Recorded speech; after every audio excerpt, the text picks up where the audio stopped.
In the vast expanse of the relentless ocean, a lone sailor, Adam, and his dog are lost at sea for 2 agonizing months. Their unwavering bond and indomitable spirit would become an awe-inspiring tale of courage, resilience, and the unbreakable connection between a man and his dog. Growing up in a small coastal town, Adam spent most of his day outside exploring the shores and listening to the tales of previous brave sailors. He had always wanted to be a sailor for as long as he could remember, his love for the sea woven into the fabric of his very being from a young age. As a boy, he watched television shows containing sailors. He remembered intently watching them and studying every move they made and every slang term they used. Every passing day for years, he yearned to be on the sea. His father was also a sailor himself. With Adam being his only son, he passed down his knowledge and passion for the sea. This only helped Adam's obsession grow. He couldn't resist the pull of the open waters or the idea of being like his father. Despite Adam's dad tragically passing away due to a sailing accident, he did not lose the love he had toward it. When he turned 16, Adam immediately got a job and saved for a boat of his own. After a few months of saving, he had managed to procure a small one-person motorized boat. The boat was small to many, but worked for him.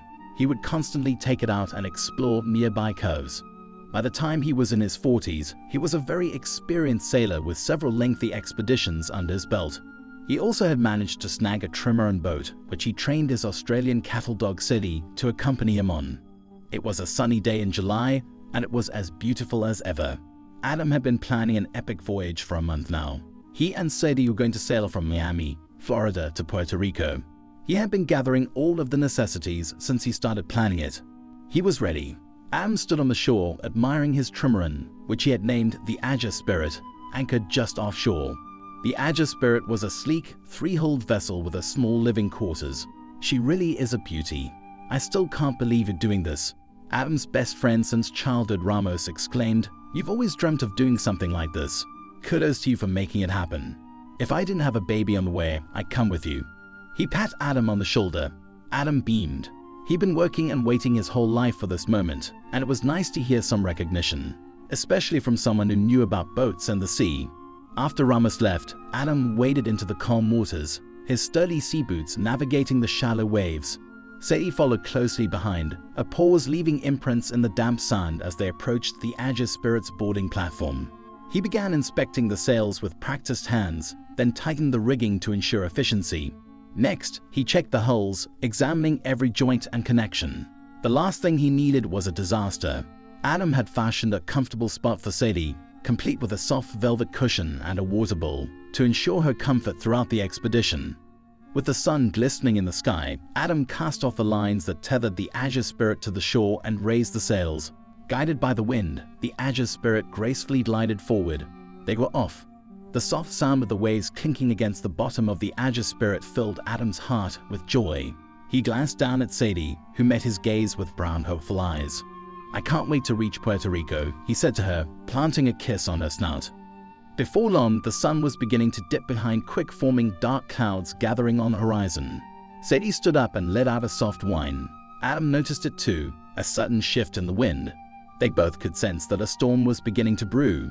With a sense of urgency, he quickly secured all loose items on deck and double-checked the rigging to prepare for the storm that was about to unleash its fury. Sadie had grown attuned to Adam and his emotions. She always remained close by to him aboard. She currently was following Adam around the boat, her ears perked up and her tail tucked. After a few minutes of scrambling around, Adam paused and kneeled down. He gave her a reassuring pat, his voice calm despite the dire situation. "Hang on tight, Sadie. We're in for a bumpy ride," he said. The first raindrops began to fall, each drop pelting the top of the boat like a machine gun firing. The sea around the Aja Spirit began to swirl into a cauldron of waves, the wind howling like a banshee. Adam's knuckles grew white as he clenched the helm trying to navigate the quickly forming storm. Unfortunately, the sea had not decided to cooperate with Adam. Despite his best efforts, a massive wave crashed against the hull with a thunderous roar. The impact caused the Aja Spirit to let out a loud groan, almost as if it were wailing in pain. Adam and Sadie were hurled to the other side of the cabin. He grabbed a hold of the nearest piece of furniture, ensuring to tuck Sadie into his side. The navigation equipment flickered and then went dark, leaving them without the means to determine their position in the vast expanse of the ocean. We were last by the Bahamas, Adam thought to himself. His heart sank as the reality began to set in. They were adrift, at the mercy of the relentless storm, with no clear sense of where they were or how far away land might be. The once promising expedition had turned into a fight for survival, and the weight of the uncertainty pressed heavily upon him. Days felt like years as Adam and Sadie weathered the storm. Luckily, due to his experience, Adam was able to use his instincts to rig makeshift repairs to keep the boat afloat. Finally, the storm had cleared. The sun emerged from the clouds, beaming down brightly on the Azure Spirit and causing unbearable humidity within minutes. Exhausted, Adam and Sadie faced a new reality. They were roughly 900 miles away from any sign of land. With the horizon as their only guide, Adam knew they had no choice but to continue their journey and then find their way back home. Lost in the heart of the vast Atlantic, Adam and Sadie faced the somber reality of their predicament. Fortunately, he had always packed extra provisions. However, if they were out here for a while, he knew he'd have to ration carefully. He was able to carefully portion out their meals, ensuring that they both had enough to sustain them for as long as possible. Whenever Adam felt like giving up hope, he would allow his mind to flash back to happier times. He was able to recall the numerous adventures he and Sadie had shared, from hiking rugged mountain trails to exploring hidden beaches. Those memories now felt like distant dreams, but they were able to serve as a beacon of hope. One of the things that undoubtedly helped Adam keep going was Sadie, more specifically, the need to protect her. Using the resourcefulness he had acquired over years of sailing, Adam was able to repair minor damages sustained during the storm. He decided that before food provisions reached their lowest point, Adam needed to find sources of food. Using prior knowledge, he constructed basic fishing lines and even makeshift bait. Fishing, especially in the ocean, is a game of patience and skill, waiting for any sign of life in the water. Sadie would watch intently, her tail wagging with every catch as if she were a part of the fishing expedition herself. But survival on the open sea was not only about the physical challenges, it was a mental and emotional battle too. Adam would repeatedly face long periods of doubt, questioning whether they would ever see land again. Seemingly knowing what he was thinking, Sadie would nudge him or lick him. Adam would then remind himself that they were explorers at heart and that their current predicament was just a blip in their journey. As the days turned into weeks, the emptiness of the ocean seemed never ending. It was a constant reminder of their isolation. At times, Adam's mind and eyes would start playing sadistic games and cause him to see things. Mirages of distant shores taunted him. Distant banks of clouds would resemble a coastline, only to then turn into nothing. Adam knew he had to stay strong. Giving up was not an option. He kept imagining being on land again, especially the sensation of solid ground beneath his feet. Despite these feelings, Adam was able to find comfort in Sadie's unwavering presence. He would talk to her as if she understood every word, and in a way, he believed she did. As they conversed, Adam would tell her stories of their past adventures together, even though she probably remembered them. Recalling these cherished memories provided solace in their current problem. They were not merely sailor and dog, they were best friends. As the weeks droned on, life became monotonous for Adam and Sadie, yet he was able to somehow find comfort in the routine. They spent their days fishing, eating, and talking. At night, they were able to enjoy a beautiful star-lit sky. Adam knew that this couldn't go on forever though.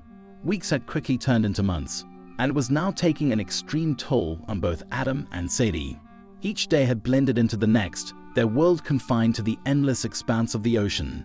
They had weathered storms and embraced solitude at this point. As they drifted through the ocean's embrace, Adam's thoughts often turned to imagining ships rescuing them. He often pictured them spotting Adam and Sadie, then quickly sailing over and scooping them right up. He knew what food he would eat, and he longed to take a shower. It was a normal day. Adam had just caught and fed both him and Sadie breakfast. The sun was ascending over the horizon. A distant silhouette appeared on the horizon. Adam squinted, watching the silhouette, unsure if it was another cruel joke or a genuine sign of life. He rubbed his eyes multiple times and steadied his gaze, willing the sight before him to become clearer. His heart started to beat through his chest as the shape on the horizon grew larger and more distinct, until he could make out a monstrous vessel cutting through the waves with a purposeful grace. Adam's voice cracked with emotion as he called out, "Sadie, look. A ship. It's a ship." Sadie's ears perked up. As if she could understand him, she let out a joyful bark. She quickly trotted to where Adam was standing and sat down next to him. Adam would continuously hold his breath as the vessel drew nearer, eventually revealing its identity, a cruise ship. As the ship drew closer, Adam hurriedly hoisted a makeshift distress signal that he'd made a month ago, waving it above his head in a desperate attempt to catch the attention of the crew. "Please see us," he muttered under his breath, his heart racing with anticipation. His heart was still thudding. This was the first sign of life he'd seen in months. He couldn't let this chance go to waste now. On the cruise ship, the crew was engaged in their daily routine when one of them spotted a speck of something unusual on the horizon. Grabbing a pair of binoculars, he focused his gaze and his eyes widened. "There's someone out there. I think it's a sailboat," he exclaimed. The ship's captain was alerted, and the news spread like wildfire among the crew. Everyone rushed to the deck, their eyes fixed on the distant vessel and the lone figure waving what looked like a flag frantically. "Man overboard?" someone asked, but the captain shook his head. "No, that's a sailboat." "Is that a flag?" "Oh, it looks like they're in distress." The cruise ship altered its course, closing the distance between them and the stranded sailboat. Adam's heart was in his throat as he watched the behemoth of a ship slowly move closer, its size contrasting dramatically with the tiny boat that had carried him and Sadie through the endless sea. He held Sadie close, reassuring her with a soothing voice. "It's going to be okay, we're finally going to be saved." The crew of the cruise ship skillfully maneuvered the rescue boat alongside the Aegis Spirit. Their strong hands reached down, their firm grip guiding Adam and Sadie to safety. They hoisted Sadie up first, who then turned around and waited for Adam, who followed suit, his legs unsteady after months of being on the small sailboat. A sense of relief washed over him as he stood on the rescue boat, gazing up at the colossal cruise ship that had become their savior. The crew members were quick to provide blankets and spoke words of comfort, offering reassurance that they were in good hands now. As word of Adam and Sadie's rescue spread throughout the ship, passengers sought them out and they were met with admiration and awe. They shared their incredible journey during casual conversations, captivating the passengers with tales of their survival and the unbreakable bond they shared. The crew and passengers, inspired by their story, showered them with gestures of kindness and gifts. For the first time in months, Adam was surrounded by people, and it felt like a lifeline back to humanity. When the ship docked, Adam and Sadie bid farewell to their newfound friends. As they stepped back onto solid ground, they were greeted with a newfound appreciation for life's simple joys. The feel of the earth beneath their feet, the warmth of a gentle breeze, and the embrace of human connection. Adam and Sadie were able to get back home. They had immediate news coverage and stole hearts across the world. Unfortunately, Adam was unable to have the Aegis Spirit retrieved, but he insists that it's okay, he is alive, and that's all that matters. Within a few months, Adam was back up and sailing and ready for his next adventure. In a gripping tale of survival and unwavering loyalty, Adam and Sadie's journey across the Atlantic Ocean captivated the hearts of all who heard it. Their months adrift at sea, battling harsh elements and enduring isolation, were a testament to human resilience and the unbreakable bond between man and dog. As they faced the trials and tribulations of their extraordinary adventure, their companionship grew stronger, becoming a beacon of hope amidst the vast emptiness of the ocean. If you enjoyed this video, please leave a like and subscribe, and this other story that may be appearing on the screen will most likely move you as well. Have a nice day, and see you in the next video.